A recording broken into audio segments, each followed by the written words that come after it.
Today is March 13th, 2024. My name is Bobby Goodman, and I'm interviewing Mike Zucker. Thank you for your time and being here today, Mike. Sure. So, Mike, could you please just give us some background, where and when you were born? Tell us a little bit about your family growing up. Sure. I was born, my family was in Dalton, Georgia. So my father, prior to that, was a rabbi at Chaim, Berlin. And he and my mother, the first pulpit was in Dalton, Georgia. So when I came to be, there was no hospital in Dalton. So they had to go to Chattanooga, Tennessee, where I was officially born. So I guess I'm a native Tennessean who lived in Dalton, Georgia. That was the carpet capital of the world. And so all these Holocaust survivors were making a new living. And a lot of them had, I mean, in those days they didn't call it PTSD, but his job really was to be like psychologist, to help them through and bring them to some of the Jewish things they knew in Europe. He was purely American, one of 11. My mother was one of 3. And moving to the South was like, at my age, stopping sugar. It was a shock to their system. And in some ways, they were seen as the black sheep of the family because they moved south. But this was his calling. He stayed there until 1962, short stop in Florida, and then ended up in Knoxville, Tennessee, where the University of Tennessee is there. Another congregation filled with Holocaust survivors that were looking for a young couple that could help them grow their town. And in the late 1960s, let me digress for a second. Part of his mission in the 1960s was doing a lot of work with Governor Clements of Tennessee and also marching with Martin Luther King. This was a big deal for him in those days. And I was the kind of token Jew probably in the entire city. I'll digress for a second. I have this great video at home where whoever was taking it didn't have the right speed, so it's kind of slow motion. But it is in color, which is kind of odd. In the middle 1960s, we're somewhere in downtown Knoxville. And you see me there acting like a little kid, acting kind of goofy. And I had this giant red kippah on. So it's just really standing out. And you see people staring at me like I'm some kind of strange person. But more importantly, I'm leaning like this, and next to me it says whites only. So it kind of tells you a little bit about the extraordinary time we were in. At the same time, I wasn't treated poorly in Knoxville. I was just an unusual person from the city. So in the late 1960s, my father had decided that he had sent off my older brother, Bruce, to Memphis Yeshiva. And my sister was already a teenager. She was already in high school, so he wanted to get her into New York. And he was looking for a place for day school for me and my younger brother, Shane. And the job he took was here in Dallas at Tiferet Israel in 1969. At that time, Tiferet was a very sizable congregation, 450 families, maybe 550. And he was here on a mission. He came here for a particular purpose. I had, my first year was at Franklin, which you mentioned earlier. The interview was kind of interesting. I was unhappy at Franklin because there's a Jewish day school here, but there was a problem. The problem was I was a year or two old. So I dropped back a year, and I went to a Kibbutz Academy and graduated with the first graduating class. So my big deal is I'm the oldest graduate of the school, but it's by happenstance. And my father had told me, he says, you're going to hate this because you'll be older when you graduate from school, in high school. But I was 12. I wanted to be with friends and other Jewish kids. Shortly thereafter, I was in a kibbutz. I really loved it. Great friends, still great friends today. We had to make a decision about the coming year. And I didn't want to go back to a non-Jewish high school. So I told my father, I want to take a risk. And the risk was, let me digress again. My father and I had a relationship that if you can give him a compelling reason, he would listen. And it took a little bit of time for me to mature to that kind of sense. But we were very connected. And I told him that I really wanted to learn Torah, Bible, at a level that all of my cousins in New York could learn. And he told me, I remember him telling me that, it's not for you. And I said, but I got to try it. Because if it helps, great. If it doesn't, at least I'll know what I'm missing, right? So I went to Denver. And the yeshiva in Denver was as to the right as it possibly could be. I'm not going to give examples of that. My experience was fine. In my 11th year in being in Denver, I got hurt. So this would be a very strange story to put on record, but I'm going to tell it anyway. I got hurt my knee by the son of the rabbi before my father at Tiferet, which is even more bizarre. So I come home, my knee's messed up. I have to have ACL surgery. Now, in 1972, 73, that's a big deal. Wires in my leg, crutches for 9 months, the whole thing. I go to Hillcrest. So what do? They take all of my Gemara, my Talmud classes and Bible classes, and treat them like English and math classes, and graduated me in 11th grade. Now, this is going on record, and they can't steal my my certificate of graduation from high school. I never took geometry or trigonometry. I never took calculus. I never took advanced English of any sort. Just never took it. So I go to SMU, which accepted my credits, which is even more amazing, and started school there. Had an opportunity to go to Yeshiva University, made the decision not to. And that's when my life took a turn. In that summer, I was working for Seymour Salzman, who was a member of the JCC and the community here. He owned the Jack in the Box, where the old drive-in theater was at Forest Lane in 75. You probably remember it. And I was the guy that helped everybody get into the trunk. But more importantly, I spent 2 years dressed up as Jack, and so, which was great. I was Jack. I got to learn some things about myself. I was making $1.31 an hour. I was popping money, man. This was great. So then my mom decided that I really needed to have a job, and she called David Rosenberg, and David and his brother Marcus owned the Aero Industries at the time. At the time it was about a $60 or $70 million business. And so I said, okay, I'll give up my hat or a helmet, whatever it was a Jack, and I'll go work for them. And they gave me a summer job, and I was working, and it was in the warehouse, and it was hot.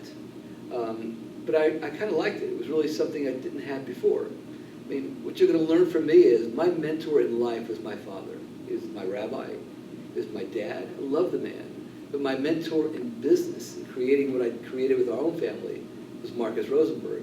Because for whatever reason, and Steve might dispute this someday, but Marcus saw me as an opportunity to see how far he could push me. I wasn't related. I was young. I was inquisitive. I think I'm intelligent. So I had opportunities to try some different things, and he pushed me. And I responded to that and started to grow in his company. Also, I was getting my degree in meteorology, so I had forecasting skills. And he saw that as a way to forecast production, moving his freight across the country. His company was growing, not because of me, his company was growing because of he and his brother and his family and great employees.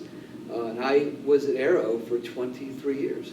And through that time, I grew through different levels, became upper management, director. And in early 1990s, Marcus and David sold Aero to ConAgra. And I had always seen Aero as being the place I was going to stay forever. In fact, there's a book about Marcus, and there's a chapter on me, which is bizarre because it's this little story that, Zucker man comes to the office kind of thing. Maybe it was half a chapter, I don't know, whatever it was. But it's a true story. Liz Leaner did the writing on that. The family agreed to it. But it brings back great memories. Great friends, great learning. But for anybody who ever listens to this tape, I'm going to give you a little lesson in business. All the years that Marcus pushed me, his goal was to help me learn everything I could learn. And certainly, he wasn't the kindest person when it came to salaries. There's another way to put it. I didn't make a lot of money, but he challenged me. So each time he gave me something, he said, hey, do this, and you get a bump. So after our first daughter was born, he puts these files on my desk, and they're for these different cities across the United States. Before that, I was actually buying and selling commodities for him. And he wanted me to sell trash bags. I knew the only thing about trash bags was put trash in the bag. But he wanted me to do this. And I said, fine. I put it back on my desk, forgot about it. 3 weeks later, he came back to me and said, well, so what'd you do? I said, well, what? He said, with files. I said, those files? He said, yeah. I said, well, you need to sell those, guys. If you're going to sell 20 million pounds, I'll give you $20,000 bonus. I was making $10,000. So that sounded really, really good. So before the age of technology and having computers and going online, my wife was home with our baby, and we filled out envelopes, and we got in everybody's bid list, and we sold 24 million pounds first year. The second year was 40 million pounds. And he gave me the 20,000. Then he added it to my salary and said, now, you want to double that? Here's your next challenge.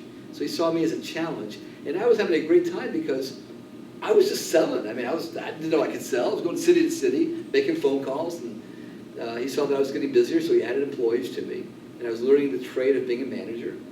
Then he started teaching me about, what the employees were teaching me about manufacturing, about warehousing, about QA, quality control.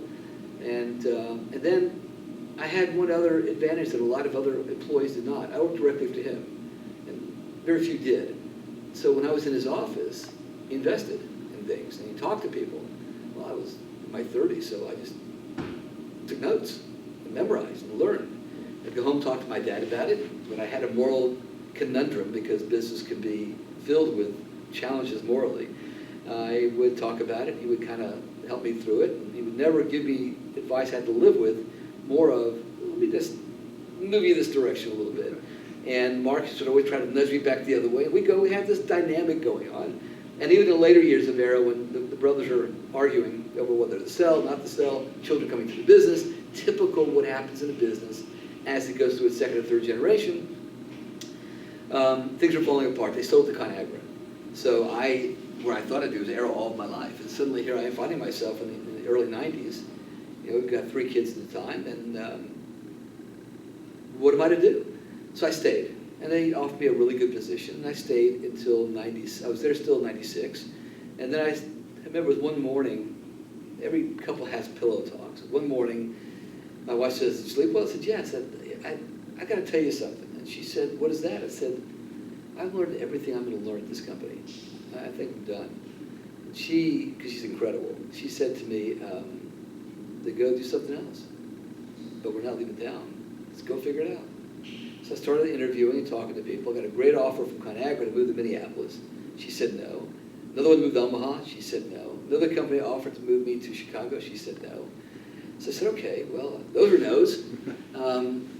I was going to leave Arrow. They would close the division anyway, so I got out early, right? And wasn't sure what I was going to do. And then I got a call. So when you're working for a company like Arrow through those years, you work with different people, and those different people work with companies. So Marcus and David, if you want to know the story of how I worked with David and Marcus, you got to read the book. It's Blood for Liz. So I'm not going to go into that. But reality was, I was working with all the salespeople in the company. I didn't sell grocery. I didn't sell Kroger and Safeway. I sold municipalities and states. But to sell trash bags to the locations, the sales guys needed me to help them sell it. Because through my career, Marcus put me in charge of production scheduling and technology and putting products together and building marketing plans. And so using that forecasting ability to make these things happen. And I was very happy doing it, and I was not a threat to a sales guy because they saw me as being a resource. So when they go into the meeting, I sit out in the lobby with their assistant. Well, 10 years later, those assistants are the buyers, the category managers. Now they're CEOs. So in any business, if you can't beat them, outlast them. So I spent that time learning about the business and those accounts. And when I was finally trying to decide what to do with my life, Perina called me and said, hey, my kids, Arrow's not making this product anymore. Can you make it for me? I said, I'm not a broker, dude. I'm going to do that. He said, well, we need the goods. So I found a company to make it for them. And they offered me, I have no secrets, I had an opportunity to make 5% on a $3 million deal. And since I wasn't making that salary where I was, I thought this could be really good. So, he says to me, okay, so what's your company? And I said, what's my company? So my oldest daughter is Dina. My second daughter is Sarah. My first son is REA. So it's DSA. And I was marketing, so it became DSA Marketing. And the design was for no one to know who I was, and just to do this underneath very quietly as a broker, so I found real work. So within 3 years, I had built it up to a $50 million business because I knew these people, they knew me, and I was just schmoozing. And I was day trading, so I was having a great time with it. My wife calls the bathroom the AOL bathroom because we had a good day. We had some bad days. So DSA was born. I was still not deciding whether that was what I was going to do long term. It was my 40s. And lo and behold, here comes Nachi, our youngest. During that time of transition, I lost my father to cancer. He was Menachem Mendel, and Nachi is Menachem Mendel. And then we made that decision. We had a different house. We had plenty of room for me to office there. It was well before the things we're doing today. Technology wasn't necessarily available, but we created a situation in my home office to be as portable as I could be, learn how to use the word we, How's your company? We're doing great. I'm the president, and people treated me differently because I was the president. They didn't know I was only an employee.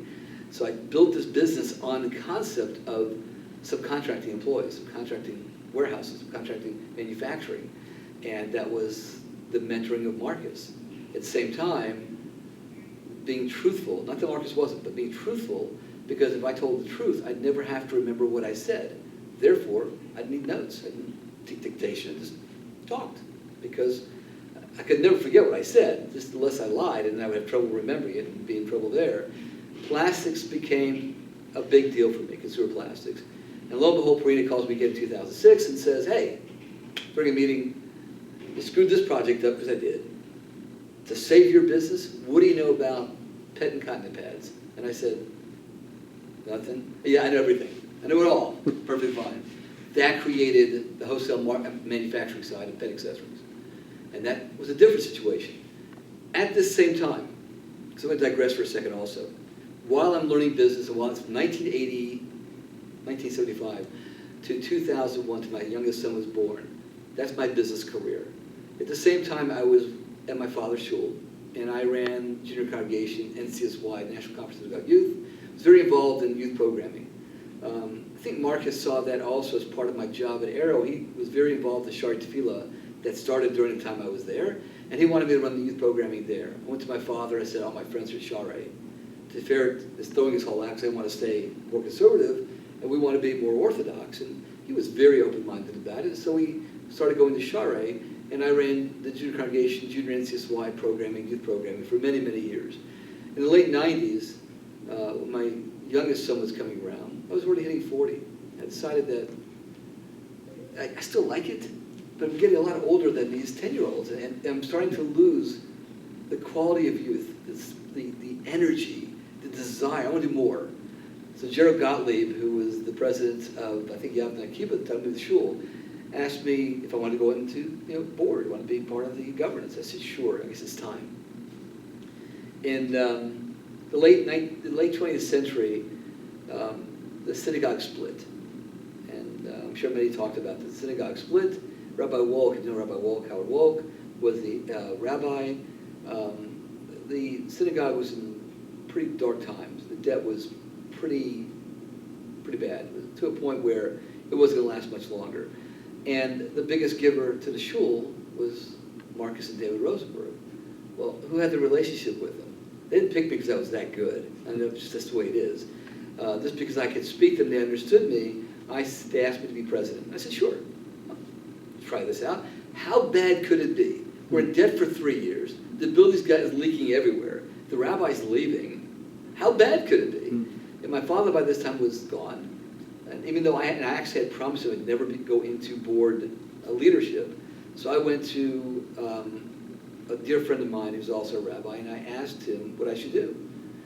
I would have done it anyway, whatever I wanted to do. But I just wanted to get a sense of, am I letting someone down that's no longer with us? And their feeling was, no, you need to do this. Is you.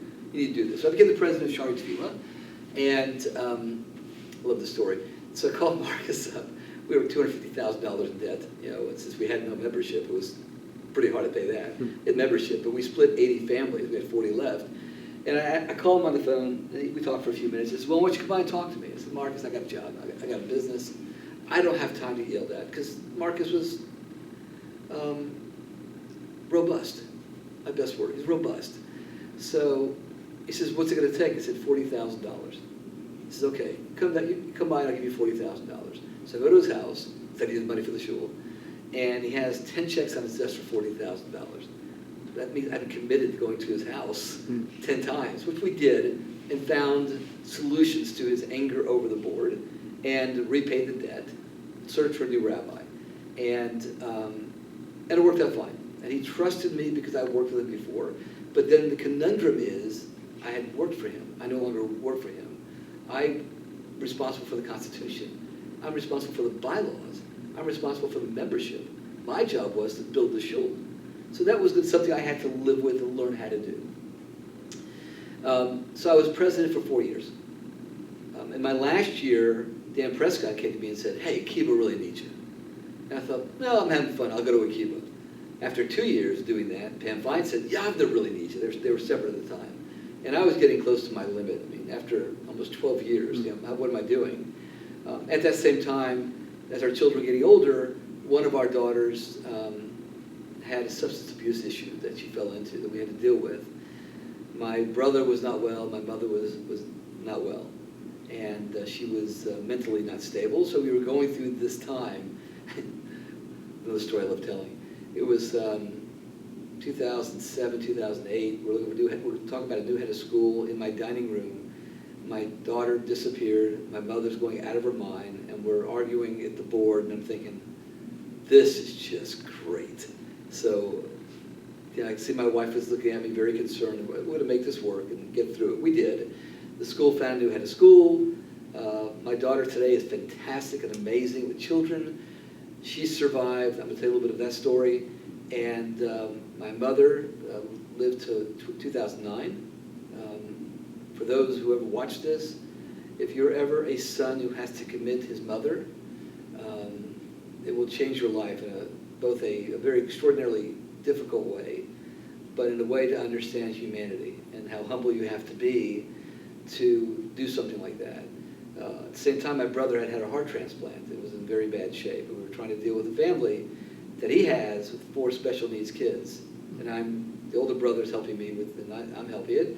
My sister dealing with the death of her husband at that time, so she's not really available, and she's probably the strongest of the family, trying to deal with these kinds of things. And with the baby and the business. But with an incredible wife, it was pretty simple. She just took over a lot of the anxiety and kept me doing things that we were strong on. For you cyclists out there, Karen and I are well, by the time you read this, you probably aren't, but we're still big-time cyclists, really into it. And that was all because during my daughter's difficult times, her days of days, we did a lot of riding, a lot of soul-searching, a lot of walking, helped our marriage get stronger. During that time, I was struggling with the religious side of it. It's hard, feeling a little punished, you know what I mean? I met with Rabbi Tversky, who was the top of the top of Rebbeim, who deal with chemical abuse, things like that. He told me something very important that I need to share as well. One of those things was, your daughter has a head to her. Your daughter, there's no problem with her religiously, forever. God's going to love her. He's going to take care of her and watch over her. She's going to have to heal herself, and she will, hopefully. If she doesn't, you'll know soon. If she's 30, we don't make it to 30 with heroin. And men make it to 35. But as she turns the corner, forever she's blessed. You're the problem. So why am I the problem? He said, because you're talking to God in the way that's blaming yourself. How are you involved? This happened in college. How are you involved in this? Besides the fact that this was what she was going to do, whether you tried to force it or not, it would have made a difference. There is some substance abuse in my grandparents' history and some of the cousins, and so we got the unlucky draw. But through some of the great advice he gave, and a very substantially sized African-American woman in Philadelphia at a hospital, they gave me sage advice. And when it was time to turn our cheek, because it was between her and the family, we did. It was very, very hard.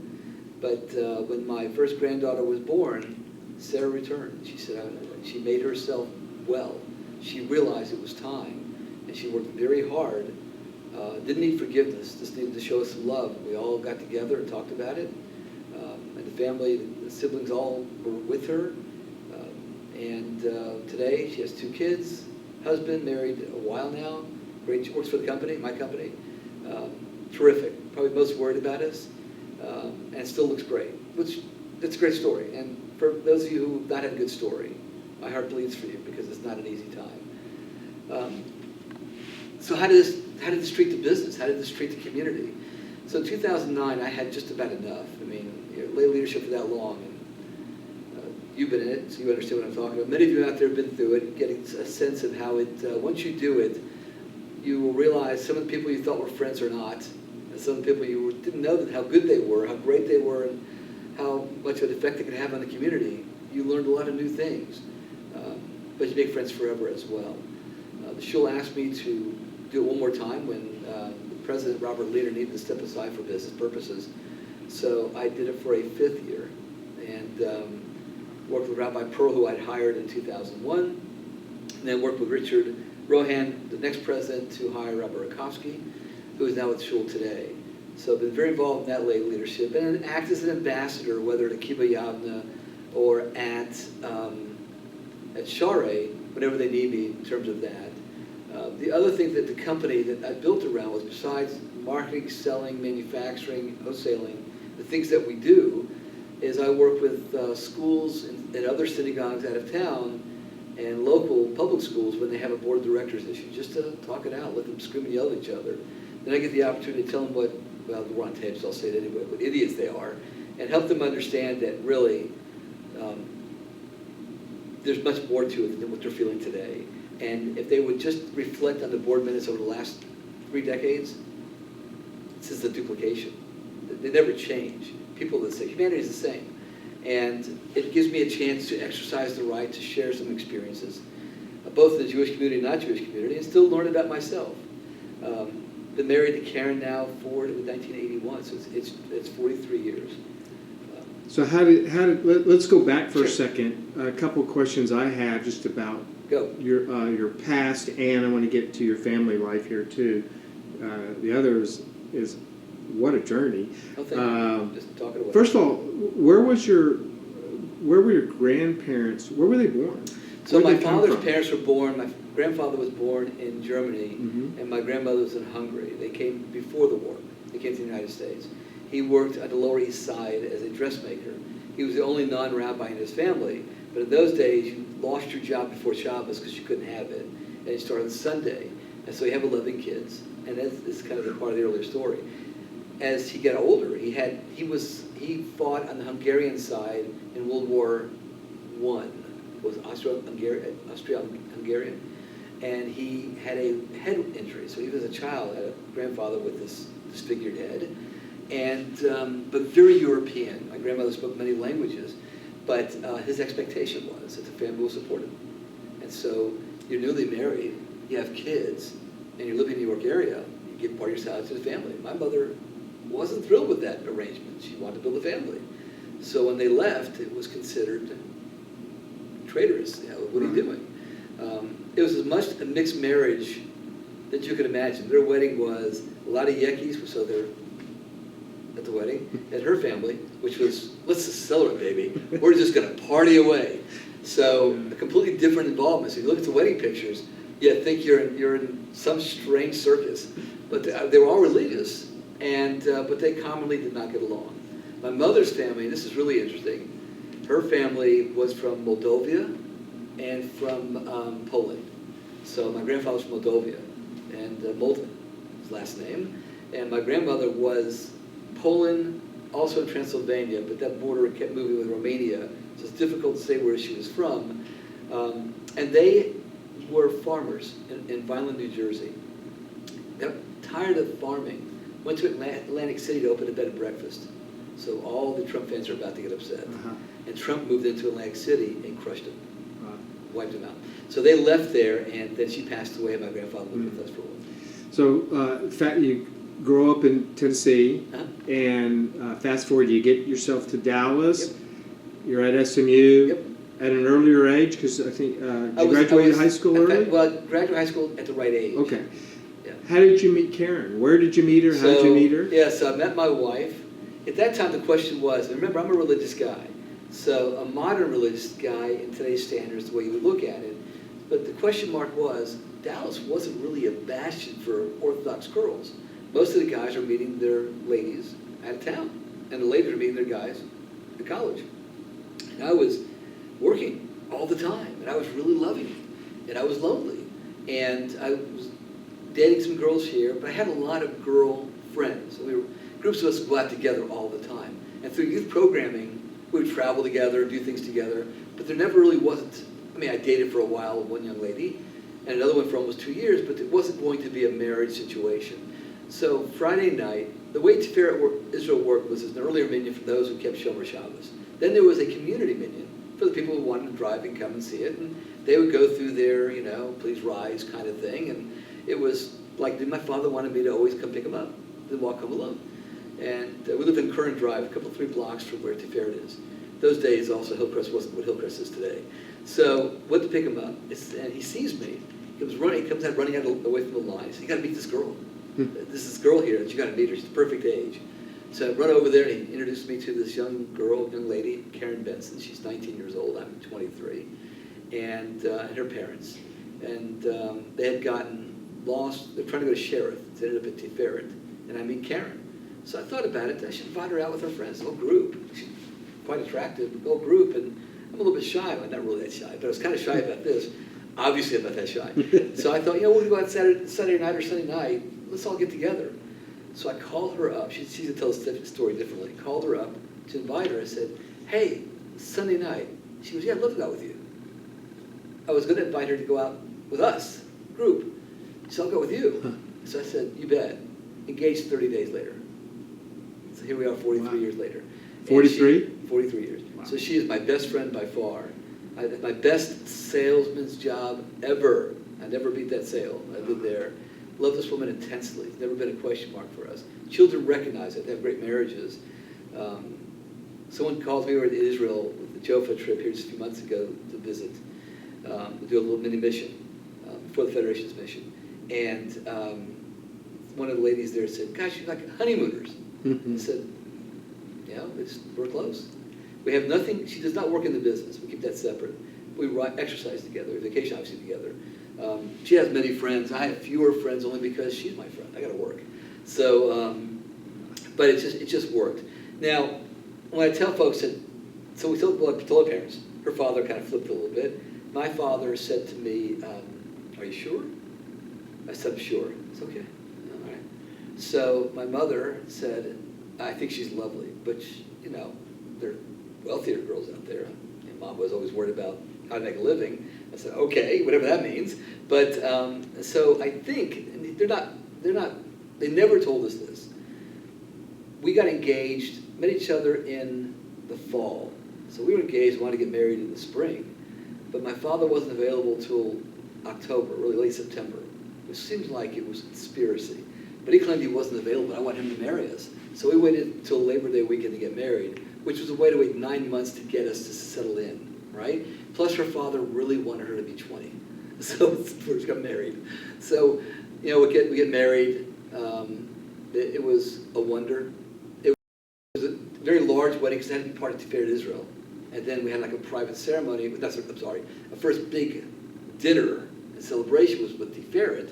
Then we had a small one with family and friends. So it was an all-day deal. But it was still in my memory. It was a wonderful day. And as my grandchildren say, it's great. They look at the pictures. So they call me Pops. So Pops, who's that with Grammy? Because she looks the same. And I got old. And that's what happens. But she's terrific, and the marriage is fantastic. That's wonderful. So I think I caught that there's you're one of four siblings? One of four. One has passed. Shane passed away. It's been 2015. And then you have three. I have four. You have four, and how many grandchildren? We have five. So the oldest the daughters have children. One lives in New Rochelle, Dina and Rafi Zlatnik. Sarah and Lucas Gregg live in Kansas City with two. Aryeh recently married last year to a wonderful young lady. And Nachi is much younger. He's in school. He's at the Austin Community College in Austin. And so he is our surfer dude. And you have three older kids who belong to the AOL world. He's a TikTok, if it remains here in the United States, a different kind of guy. But the kids, the older kids, the oldest is 40, help me with him because even though we're very close, I'm 67. He's 22. So while he loves us, we love him. As Aryeh has told me many times, Dad, you got to be younger. You got to understand where he's coming from to help me on those moments where I say to him, there's nothing wrong with making money and doing something you really love. So, but that's, every father does it. But tell me, from the time you got to Dallas to as you see it, as you remember it then, to today, what are the big changes you see? How is Dallas, how is the Jewish community, what, have you seen major swings, big changes? So let's talk about that a little bit. So when I first moved to Dallas, there were really very few young men wearing a kippah. And my father was very insistent that I wear a yarmulke, a kippah. The friends around me, most of their fathers or their relatives were Holocaust survivors. They were not going to wear a kippah on the street. So, and there was a little bit more anti-Semitism in Dallas at the time, because the very, very few of us, I mean, in 1969, Teferet was around, it was a pretty new building. Sheriff was already north. Temple was huge, it still is today. I don't think Temple Shalom was there yet. So there were the big three, and then some smaller places. Fort Worth had Rabbi Garsick, as I recall, and Mid-Cities probably had nothing. Dallas was a pretty small town and compared to today. If we wanted to get bread, Reichman's, which was the deli, and you might remember it, the kosher establishment, you have to go to his place because it was in his freezer. You wanted bread, it's frozen. Milk, which at the time, most Jews were not drinking Chalab Yisrael, which would be a standard of kosher. We just bought our milk, we bought our milk, but everything was frozen. There's nothing fresh. In the 1970s, that didn't change a lot to me. I was away to yeshiva, but it didn't change a lot for me. But in the 1980s, it changed dramatically. And as the Jewish community, my age, people moved for business, and the community was growing. The Wallstedters, the Fines, the Rosenbergs, the whole host of Chafitzes, the whole host of people, Gottlieb, Levy, they made a shul. Marcus had built a building, hired a rabbi, and invited everybody to come. And we were all super young. So here we are, it's 1985, so I'm 29. So you're going there with 2 dozen friends. Told my dad, I mentioned to you, I told my dad I was going to go there. So we all grew up together. We're still deeply friends. Now we're the old people. We're the Zakinim of the shul. But the shul started to really grow. And when an Orthodox community grows, you need an Eruv, you need an area that they'll carry. And then once you start building that, the community is going to expand. And while people will look at the 90s at a time that Shari Tefillah split, consider this. In every community, if a community is a tree, you have to continue to prune that tree. And from there, plant other trees. A tree is not going to survive on its own. And we split and came Or HaTorah, which is a tremendous synagogue today. We also, Akiva split twice. Once part of Levine became from Akiva. The other part, of course, is Torah Day School. So today you have a substantial number of day school students and high school students in your schools. I suspect there's close to 2,000. When I first started going, there was 80, 70. Now you have restaurants. So at that time, to do anything Jewish, you really needed to leave town and go do something. Dallas just didn't have it. NCSY was a big part of it. My non-Orthodox friends had USY. It was a big deal. Share with other places. And they had opportunities to grow within the Federation scheme. The Federation, I think, there are some Orthodox Jews involved in the Federation, most certainly. But a lot of its growth, I think, if I believe this to be true, came from many of my friends who weren't Orthodox, who were at JCC. Dan Prescott and I are very good friends. Jack Baum, the others who really got involved in it, the Wernigs, who I'm close to, were part of Shereth with their dad early on, not part of Share, but all of us had interconnections to these different organizations. Right. So I'll add one other thing too.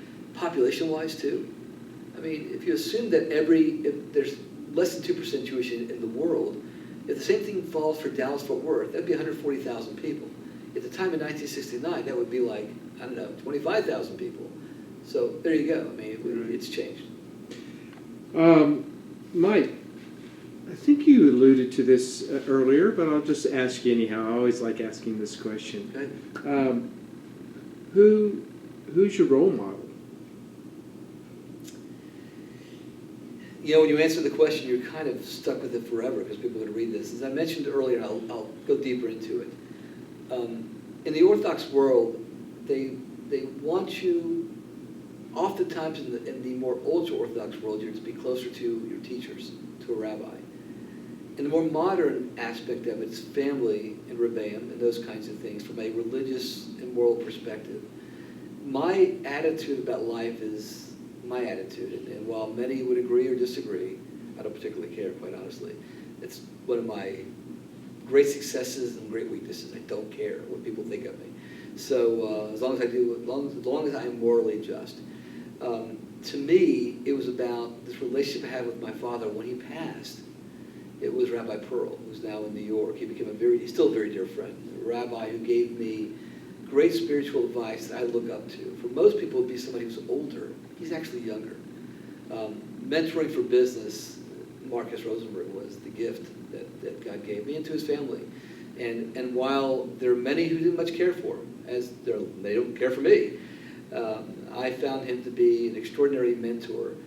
But overall, I would not, there's no way I could have had any success. Am I successful in business? To me, I am. To someone else, I'm not. And again, I don't care. I find that I've been very successful because I know in my heart that when Karen and I reach the end of our line, please God, not for many years, B'liai and Hara, my children will take care of us. My children do love us. They express it. I talk to my children every day, and they've got children, and they're adults. I know we were successful in that area. We were successful with one daughter, Sarah, to survive. So Karen, without her, obviously it wouldn't have the family we have today, but it would have been impossible. It makes me misty-eyed. It would have been impossible to accomplish it, and yet she's always been not so much a mentor, she's my partner. She's my wife, she's my lover, she's everything. And so when I had these mentors and I would rage, let's go take a walk, let's get on the bike. So even today for you Peloton fans, and we're having a meeting and you're really angry, let's get on the Peloton for a while, come off that and go back to work. Final question. Please, sir. What are you most proud of?